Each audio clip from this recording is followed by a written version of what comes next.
Hello, welcome to another video of public administration. It is a long time that since we posted a video. So today we are going to discuss about the structural functional approach in comparative public administration. So commonly we can see a lot more videos about the public administration and structural functional approach in the public administration. So when we came to the comparative public administration, the structural functional approach is a bit different from the public administration's structural functional approach, but the thing is most of them are a kind of similar. But here we are going to discuss about the structural functional approach. So when we present this theory, structural functional approach, before that this theory is mainly presented by Federal Riggs. He is the most Federal Riggs has been the chief proponent of this approach.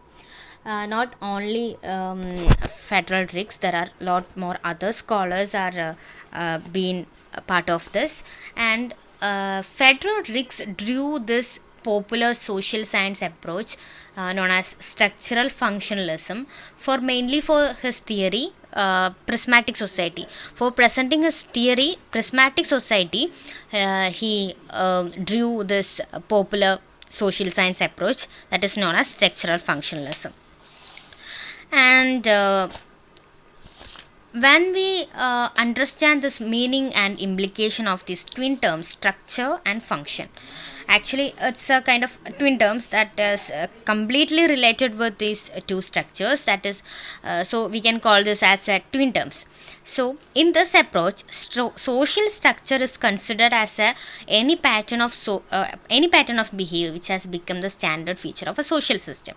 So social structure means it is a necessary part of a social system. So there are a lot more scholars like Talcott, Parton, Robert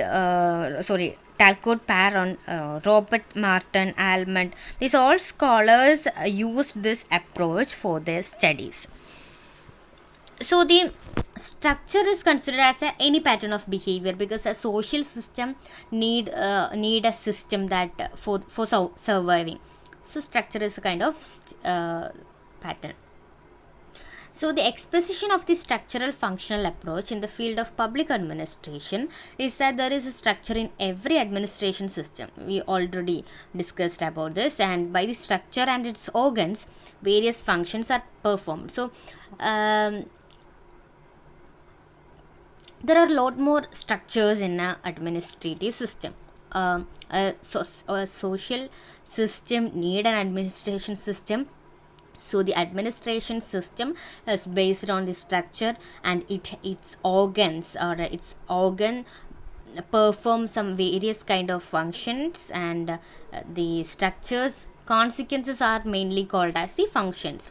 So when we discuss about the structure is considered as any persistent pattern of action or behavior. So it is very stable, it is very permanent. So it is considered as a very permanent pattern of action or behavior. Mainly structure can be two types. First one is concrete and another one is analytic. So concrete means such as governmental departments, corporation, bureaus. These are stable. These are permanent. Just like the meaning of concrete, it is very concreted. Like it is very stable, and it is not going to change. That is the thing here. When we came to the second meaning, analytic is have some concrete reference, or it is have some concrete base, because analytic structure is the concept abstracted from the concrete reality, such as structures of authority, power, control, accountability. Because this can be this is more analytic. This is more analytic because because if we are consider the prime minister and chief minister, these all structures are based on the authority, power, control. But the corporations, departments and the bureaus, these are mainly concreted structures. So, when we came to the function, it is generally in traditional administrative analysis. Function is a synonym of task, like the functions of a chief executive of president, prime minister, chief minister, or chief secretary. These people are structured. So they have some consequences from their structure that is called as function.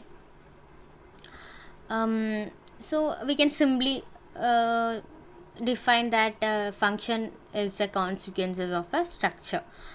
So function has two meanings. First one is it is a pattern of interdependence or relationship between two or more structures. For example, if a president, just leave it.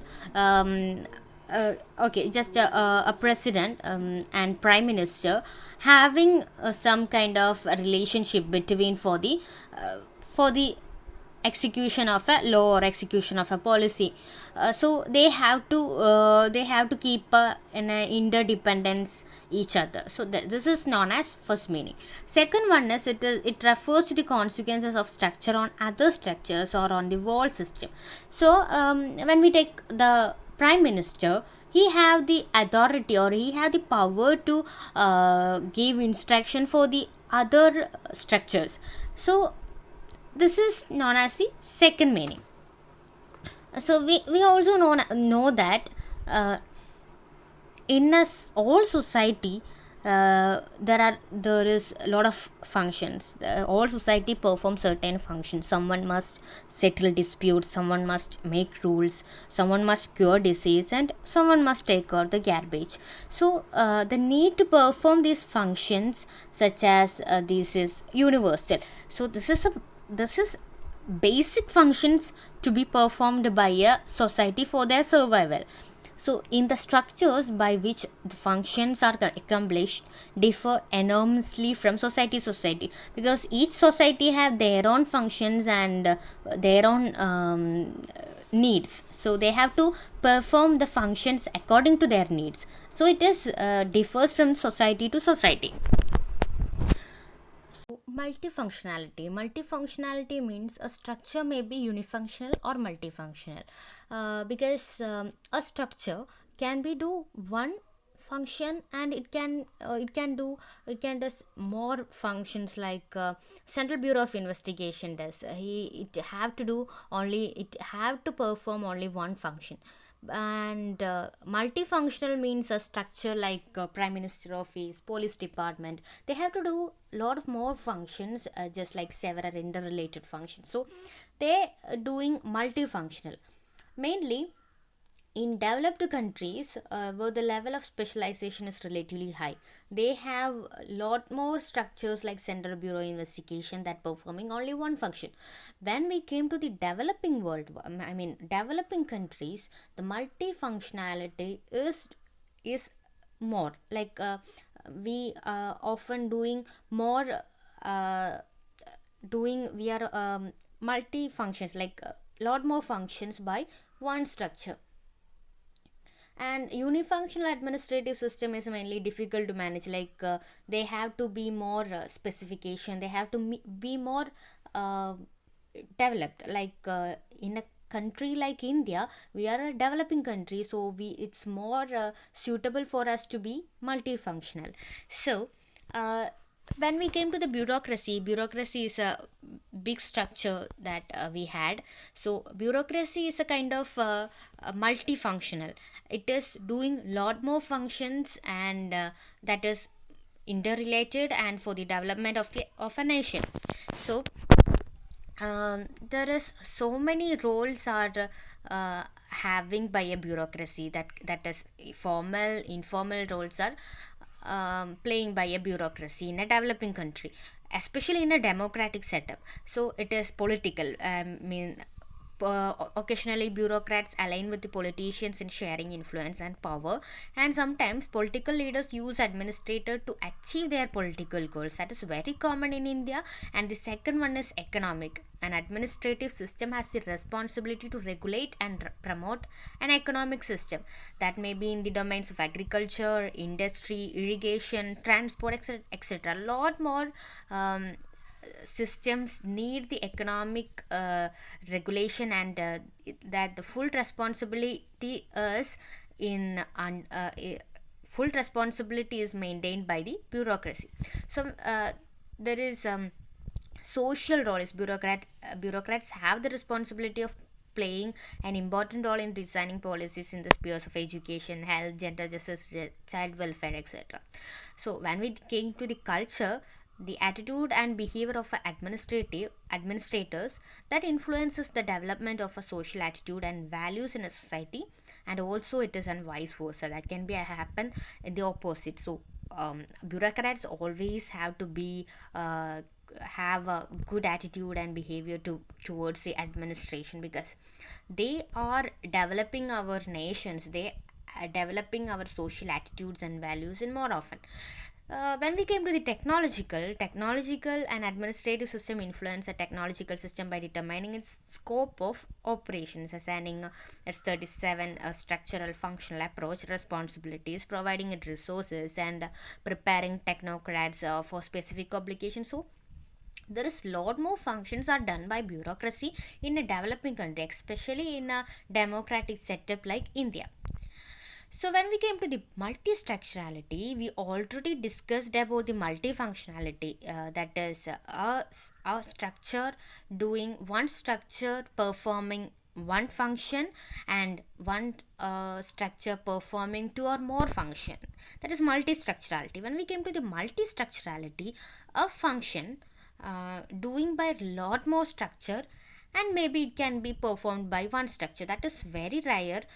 Because when we discuss about the policy making, it have to policy making, not policy making, just like policy implementation, it is a big process, policy making, policy evaluation, policy implementation, these all functions are done by different structures. So a same function doing by two or more structure by its steps. So for instance, politicians make laws and policies, and that determine the scope of the administration system. So the economic system provides the resources to the administrative system and gives it the responsibility of implementing economic policies. And in the social level, tribes, caste, and individual social culture groups put pressure on the administrative system to safeguard and promote their specific interests. So a function is done by lot more structure. These every structure have an influence on that function, that is called as multi-structurality. So in in a administrative society, in a social system, there are some requisites and prerequisite functions, because requisite function means there are some essential functions for an organization, for a society, for ensuring their health and continuity, because it have to be strong. It need a strong administrative system for the continuation, or for the lifelong maintenance. When we came to the prerequisite functions, it's kind of it's a kind of required prior condition. It is very important, it is need the priority. That kind of functions are called as prerequisite functions. So it is very essential for the birth of a social system. It's very essential for the survival of a social system. So federal rigs has identified five functional requisites for any society. Even it is a developed country, even it is a developing country, there are five functional requisites for any society. That is economic requisites, social communicational requisites, symbolic requisites, and political requisites. So, an administration system will have the requisite functions of policy making, decision making, planning, financial management, human resource management, engagement, and participation of citizen, etc. These are all are requisite functions for administrative system. So likewise, creation of administrative organization also will need a law, manpower, and finances as prerequisites. These are the components for maintaining a social system, or these are the components for maintaining an administrative organization. That is the important thing we have to note here.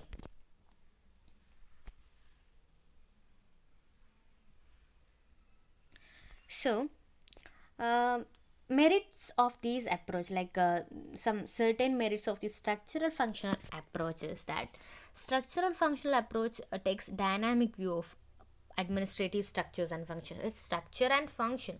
So there is a dynamic view of this approach.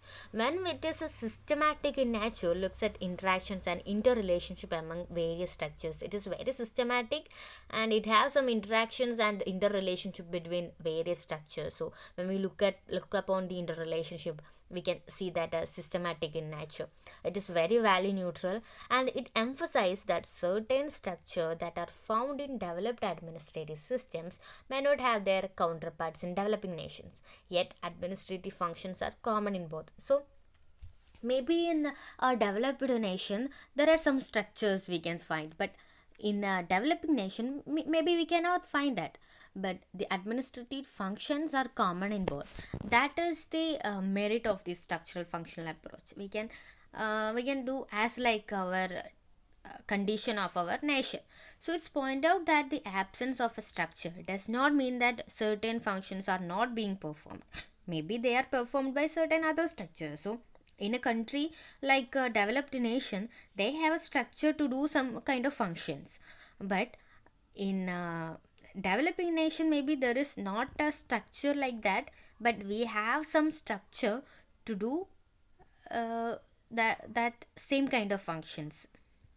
It convinces that various indigenous structures in non Western nations may be useful in their distinct settings, even though they appear to be dysfunctional from the point of view of our Western nations. So, this approach is very ecological in character. This is very ecological. And when we came to the demerits or the limitations of the structural functional approach, it is difficult to identify all the functions performed by a structure, because it can be multifunctional, it can be it can be multi-structural. So if a structure is multifunctional, it is very difficult to identify the all functions that performed by the structure. Likewise, it is also impossible to identify various structures performing particular functions. Like for example, when we take the police department, they have a lot more functions. So we are so confused that what function are they really do, what are the functions they are performed by. We are so confused. So its premises are too general, like it make it difficult to compare administrative across various nations and culture, because when we developed a nation, developing nation, that is the main difference between our nations. Like developed nations have a lot more functions by one structure. Maybe they are so specified, like they are so unifunctional. So when we came to the developing nation, it is multifunctional. That's a kind of big difference. So these are the limitations of the structural functional approach. And when we understand this phenomena, this is mainly called as the structural functional approach. So I think you all have an idea about the structural functional approach. You can if you have any questions related this, you can post it in the comment box. So thank you. Stay tuned for the next video.